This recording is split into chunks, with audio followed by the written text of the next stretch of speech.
Here's a game. Harvard Nico from Norway. Let's start with d4.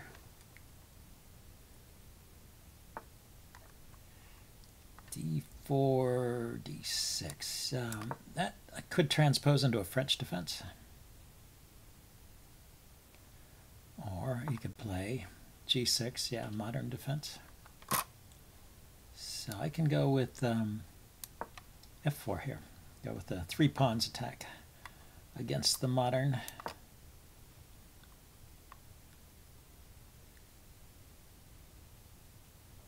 And if he gets too much pressure on the d pawn, I always have the move c3 in reserve. But quick castling and maybe push on with push on with f5 might be a way to attack black's setup here.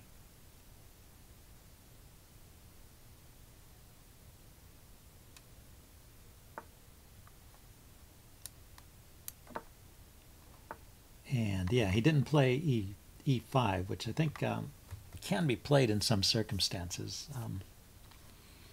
So he's sort of letting me do what I want here. Do I want to push that right away? Or do I want to wait and see if he castles?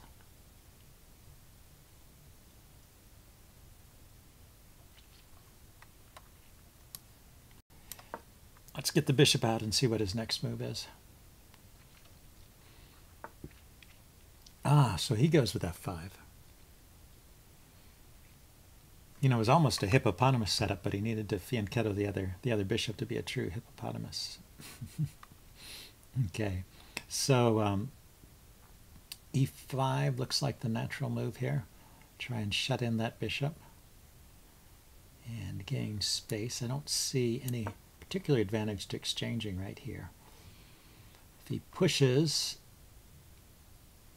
and it's all locked up, and his bishop looks like a bad piece, and that bishop looks like a bad piece too, and I can break with c5. So probably he should take. Maybe he just leaves the tension and just develops his bishop to b7, so it just plays b6 here. Well, we'll see.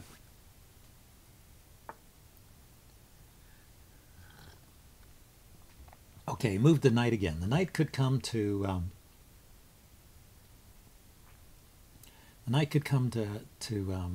d5 there, hitting my bishop and hitting this pawn. And I don't especially want that, so let's get in the move.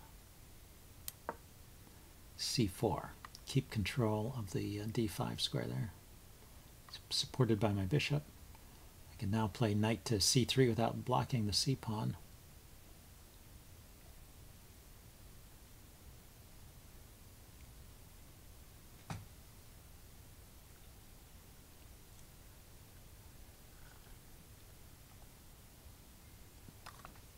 Okay, what's the next thing for black to try? He blocked his development of his bishop by blocking the b pawn, so his bishop can only go to d7.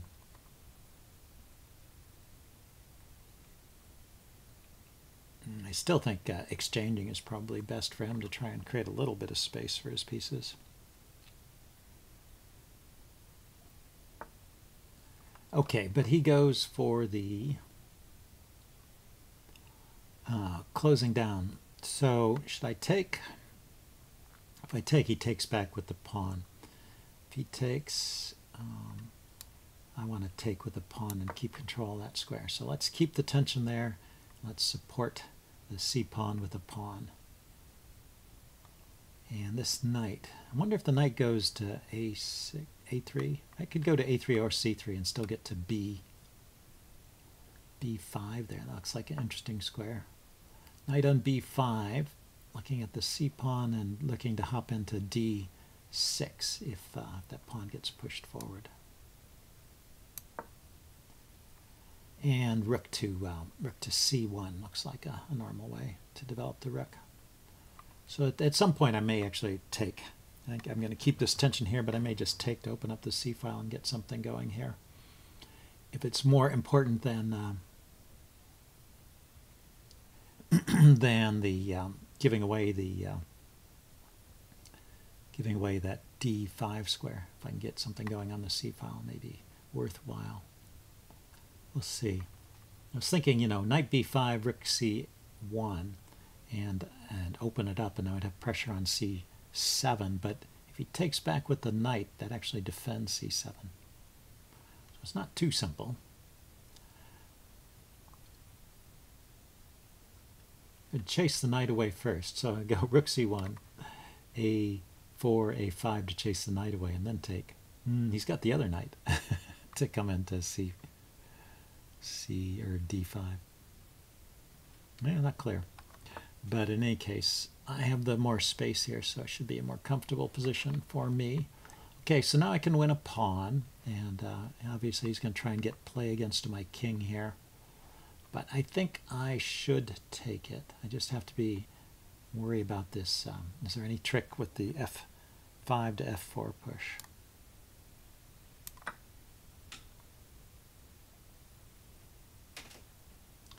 So opening things up should help me.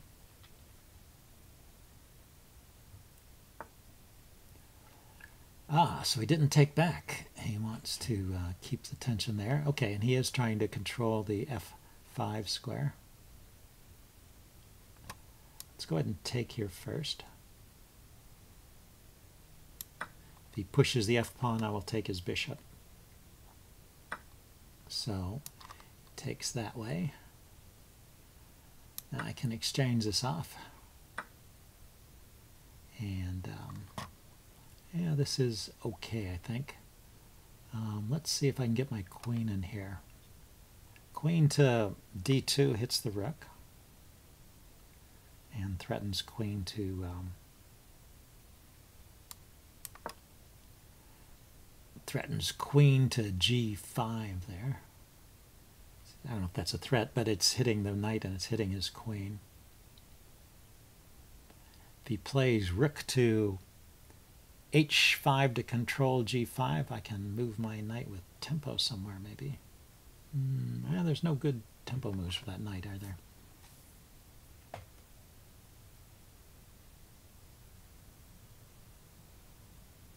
Well, let's see what he does. He goes back. Yeah, so I thought queen g5 here was good. I mean, his knight is loose there. And he probably doesn't want to trade queens because then he would have no attack over here. But how can he avoid the queen trade? How can he avoid the queen trade without losing that knight?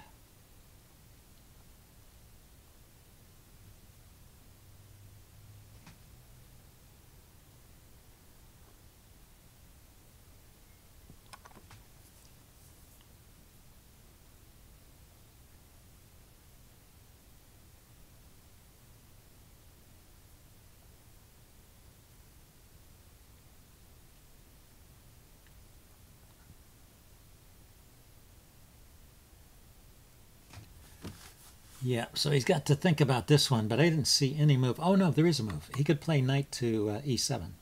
Just retreat the knight. That would save the knight and save his queen. And then and I would try and get something going here.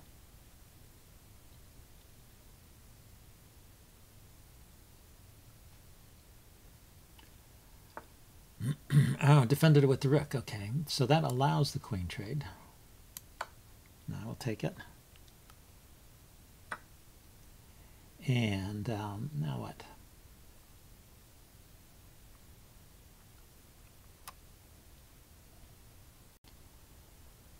Let's see. Well, let's start with...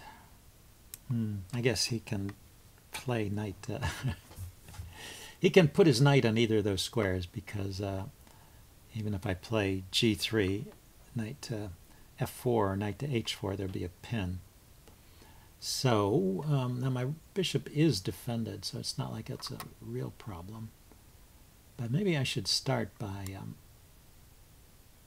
moving my king to the side so I can play g3 and h4 and knight to g5, something like that. g3 seems useful to keep his knight away.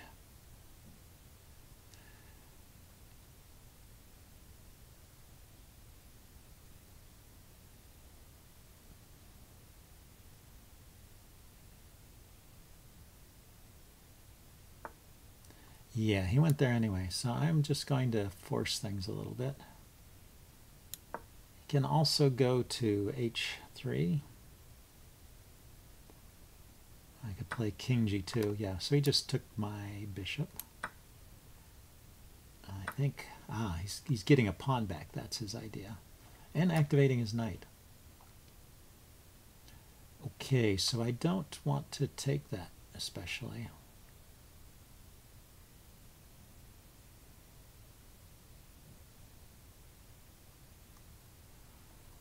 Let's put the rook on the c file.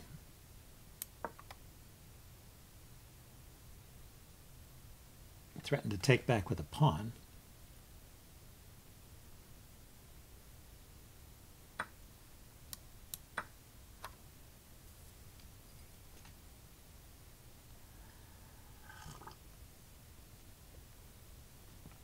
Yep, I forgot I needed that bishop to defend the c4 square. So I don't like his knight there, so let us challenge that knight and trade it off.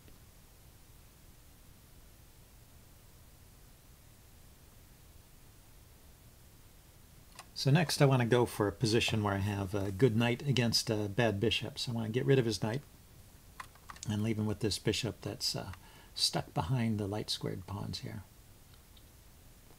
Well, this is kind of an unbalanced position now. I got pawns over here on the king side. He has pawns on the queen side. Yes, so I can attack this now. Where is he going from there?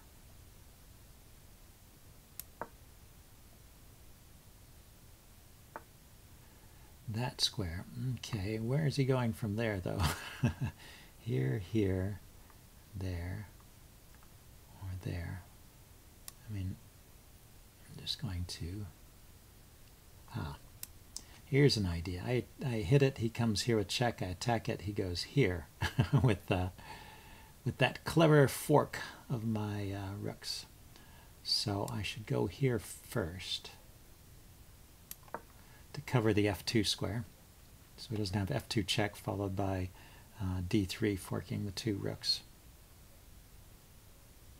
Now I want to play h3 and kick that knight back.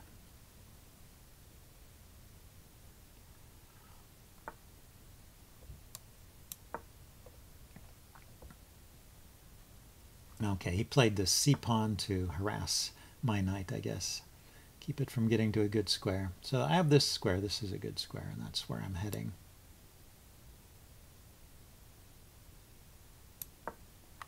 And I don't see his knight having much future there.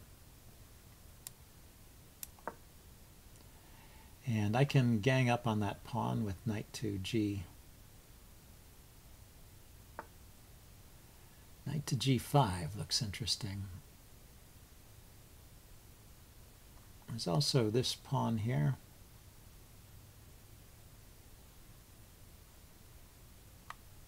And this square here. See, so I could route this knight around to d6. Or I could play h4 and put my knight here. After h4, his knight can come back to g4, looking at these dark squares. But I think, oh, but then he'll take it over to here. 1, 2, 3. 1, 2, 3. I go first, so let's go ahead and do it. It's a little bit of a race here, a knight race. I was wondering if he could get to this good square before I get pressure against. He's not even going for it. Okay, so this should accomplish something. You know, he's going to push his pawn forward with that. Okay, I'm going to pause, I guess. Take time out. It's a little tricky. Yeah, I don't want to go to a square where his knight checks me. And I don't want to go to a square that leaves the g-pawn undefended. And I didn't want to have that knight hanging there. All right, but I didn't want him pushing the pawn forward with check either. This way I can move the knight forward to attack his e-pawn. That was my plan. And he defends it. Now I can take here. And that opens up a line against his king. And also I have this pawn. Maybe I'll just take this pawn. It also keeps his removes some squares from around his king. And we're running low on time here. But I think the game is starting to turn back in my favor again. I've got to check and then take the pawn. Okay, I won on time, but I will take it. I think that was a pretty good game, so I will upload this and do a post-mortem. See you guys later.